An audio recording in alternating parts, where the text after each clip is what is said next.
후쿠시마에서 방류한 방사능 오염수에 고농도로 오염된 생선살이 한국에 거주하는 우리네 숟가락 위에 얹혀진다고 가정했을 때를 상상해보자면 정말 끔찍합니다. 그러나 그 상상은 후쿠시마 앞바다에서 시작된 방류가 방대한 태평양을 돌아서 몇 년 후 한국 연안에 도달하는 과정을 면밀히 봤을 때 내가 10kg짜리 유성에 맞아 죽을 확률보다 낮습니다. 이 논란은 오로지 상상 속에서만 존재하는 끔찍한 가정과 대기권을 뚫고 들어온 돌 덩어리가 하필 나의 머리 위에 떨어질 위험 중 어느 게 더 크냐는 싸움입니다. 후쿠시마 오염수 방류가 한국 밥상에 미치는 영향을 분석한 주장들을 보면 보통 두 가지 환경 요소를 적용합니다. 거리와 시간이죠. 그런데 우리가 한 가지 간과하는 게 있습니다. 바로 바다의 용적입니다. 지구상 존재하는 물 13억 8천 입방킬로미터 중 97.6%인 13억 5천 입방킬로미터가 바닷물입니다. 지구 표면의 71%를 차지하는 바다의 면적은 빈 페트병 하나가 태평양 한 바퀴를 도는 데에 5에서 6년을 걸리게 합니다. 또한 태평양 한가운데 수심이 얼마나 깊은지를 가늠해보자면 깊은 바닷물을 다 퍼올려서 같은 두께로 지구를 온통 바닷물로만 감싼다고 가정했을 때 그 두께는 2440m나 됩니다. 땅에만 살아서 우린 평생 바다의 광대함을 모르는 것입니다. 감정이 과학을 지배하는 일은 흔합니다. 우리 몸 안에 있는 혈관의 길이를 아십니까? 한 사람 몸 안에 있는 혈관을 한 줄로 이으면 지구를 두 바퀴 반이나 감을 수 있습니다. 부산까지 뛰어가기 전엔 절대 밥 한 끼를 주지 않겠다고 하면 화가 폭발하는 것이 인간인지라 그 거리에 25만 배 핏줄이 내 몸 안에 있다는 건 감정으로 이해하기 힘든 게 당연합니다. 그러나 이해가 안 된다고 인정을 안 할 수 없는 게 과학입니다. 역대 천체 물리학자들이 밝혀낸 우주의 신비는 무수합니다. 그러나 그 업적들의 대부분은 아직까지도 가설이라는 건 알고 계십니까? 아인슈타인과 스티븐 호킹 박사가 연구실에서 종이 위에 글자로 찾아낸 현상과 입자들을 실제로 우주 왕복선에 싣고 와서 직접 확인한 건 몇 개 안 된다는 얘기입니다. 그것도 원래 지구의 일부분이었던 달 부스러기가 전부일 뿐 비교적 근거리인 화성조차도 사진 몇 장과 현장 분석 자료 전송 데이터가 전부입니다. 하지만 과학자들은 천체 망원경과 이론만으로 수많은 가설들을 증명해냈습니다. 그리고 그 가설 대부분이 정확하기에 보이저호가 천왕성을 지나 해왕성까지 간 것이지요. 우린 지금도 과학을 믿기 때문에 끊임없이 우주를 관찰하고 발사체를 띄웁니다. 지금 후쿠시마 오염수 방류도 감정이 아닌 과학적인 접근으로 판단해야 합니다. 국제사회의 감시체계와 국제기구가 승인한 오염수 처리 장치를 믿어야 하고 그 정화 장치를 통해 나오는 삼중수소의 양을 믿어야 하고 지질학자들이 검증한 바다의 규모와 바닷물의 양을 믿어야 하고 해양학자들이 발표한 해류의 흐름과 속도에 의해 방류 물질의 농도와 양이 얼마나 또 어떻게 희석되는지를 알아야 하며 최종적으로 그 위험성을 확인하기 위해 과학자들이 검증한 피폭량의 안전 범위를 믿어야 합니다. 일본이 방류하기로 한 삼중수소의 총량은 2.2g입니다. 이걸 희석한 후 30년 동안 나눠서 방류하겠다는 겁니다. 동해바다에 내리는 비에 포함된 삼중수소는 얼마나 되는지 아십니까? 연간 5g입니다. 자연 상태에서도 삼중수소는 어디에나 존재합니다. 특히 고도가 높을수록 삼중수소 수치는 올라가고 화강암이 많은 한국 토양의 특성상 우린 조금 더 많은 자연 방사능에 피폭되고 있습니다. 후쿠시마 오염수 방류로 10년 후 한국 연안의 삼중수소의 농도 증가는 리터당 10만 분의 1 베크럴이라는 게 과학자들의 계산입니다. 자연산 전복 한 마리에 들어있는 피폭량보다 훨씬 미미한 수치입니다. 30년에 나눠서 태평양 바다에 희석된 2.2g의 삼중수소가 해류를 타고 5년 동안 미국 서부 연안을 거쳐 한국에 도달하면 그 잔류량은 검측기로 측정이 불가능한 수준이라는 게 과학자들의 연구 결과입니다.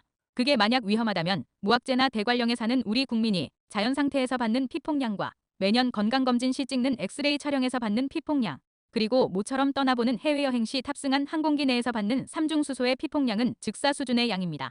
삼중수소란 물질은 인체 유입 시 물과 같이 자유롭게 이동하며 짧은 시간에 전신에 분포되고 특정 장기에 축적되지도 않습니다. 땀, 소변 등으로 배출되어 약 10일이 지나면 인체 내 삼중수소가 반으로 줄어듭니다.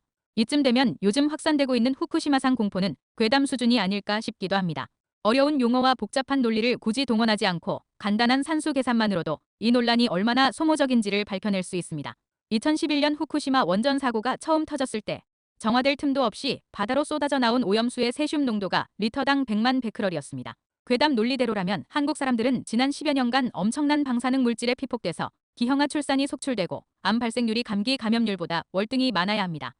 그러나 1994년부터 2022년까지 한국 연안의 연평균 방사능 농도를 측정한 결과를 보면 자연 발생 수준으로 검출량이 매해 거의 똑같습니다. 이제 좀 다른 위험한 얘기를 해볼까요? 우리의 일상을 사이클 단위로 나눠보면 한 사이클은 일주일입니다. 두 번째 주부터는 첫 주의 반복이니 일주일만 분석해서 50일을 곱하면 대략 1년간 우리의 일상에서 어떤 요인들이 내 안전과 행복을 위협하는지 간단하게 알 수 있겠죠. 우리의 평범한 일상에서 내 건강과 목숨을 위협하는 요인을 한번 찾아보겠습니다. 월요일부터 금요일까지 출근을 하고 토요일은 야외 브런치 모임을 갈 수도 있고 일요일은 집에서 쉴 수도 있습니다. 출근 차량이 많은 구로구 도로를 바쁜 걸음으로 걸어서 횡단보도에 빨간 신호등을 째려보다가 뛰듯이 건너 들어간 어느 지하철역 개찰구를 통과한 후 앞승객과 한 뼘 거리를 유지한 채 지하철을 타고 가서 광화문역에 내립니다. 지하도를 빠져나와 직장 사무실에 도착을 해서 금요일을 그리워하며 열심히 일을 하죠. 가끔 회사 복도를 뛰어다니며 급한 업무 처리를 하고 수십 장의 출력물들이 얼른 나오길 기다리며 복사기 앞에 서 있기도 합니다. 금요일 퇴근길도 만만찮은 도시 환경을 갖고 있는 서울입니다.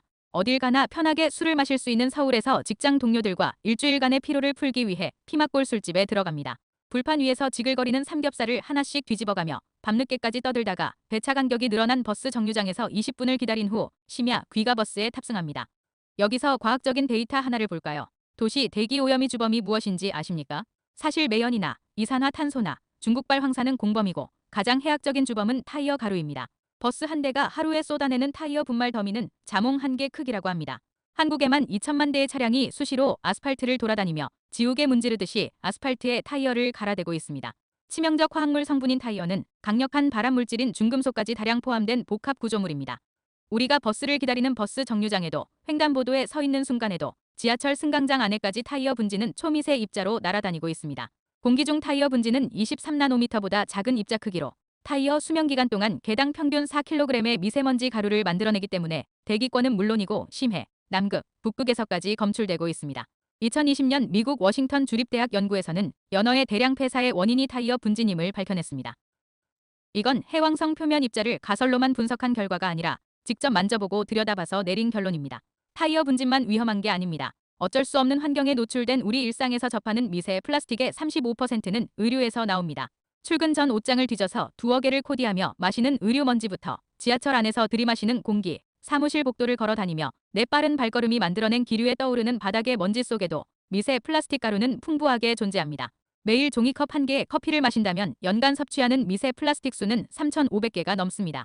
종이컵보다 훨씬 많은 미세 플라스틱이 묻어있는 배달 음식 용기까지 추가하면 1년에 성인 한 명당 평균 10,000개가 넘는 미세 플라스틱을 먹는 셈이죠.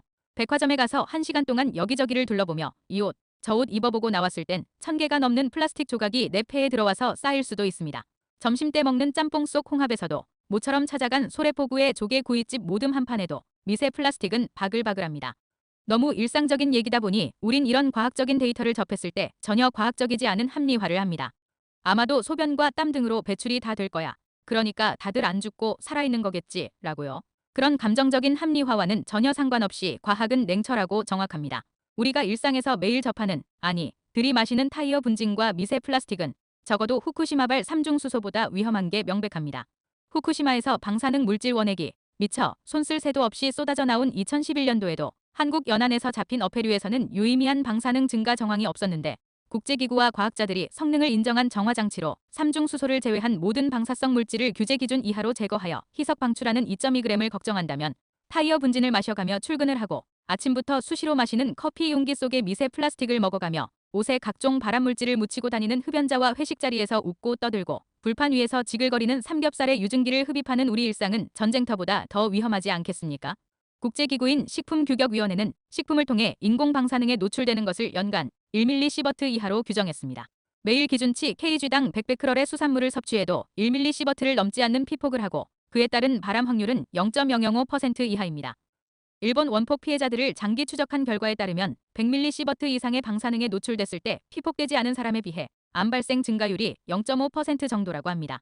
그 기준의 100분의 1인 1mSv에 노출된다는 건 발암 유발률을 거론한다는 자체가 의미 없는 일입니다.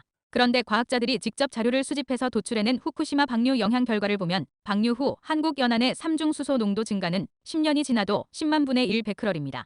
과학적으로 아무 의미가 없는 논쟁입니다. 그냥 우리 일상에서 종이컵 적게 쓰고 배달 음식 최소화하며 횡단보도나 버스 정류장에 서 있을 때 최대한 차도에서 멀리 떨어져 있는 게 발암 발생률을 줄이는 유의미한 일일 겁니다. 지금까지 사사로운 TV였습니다.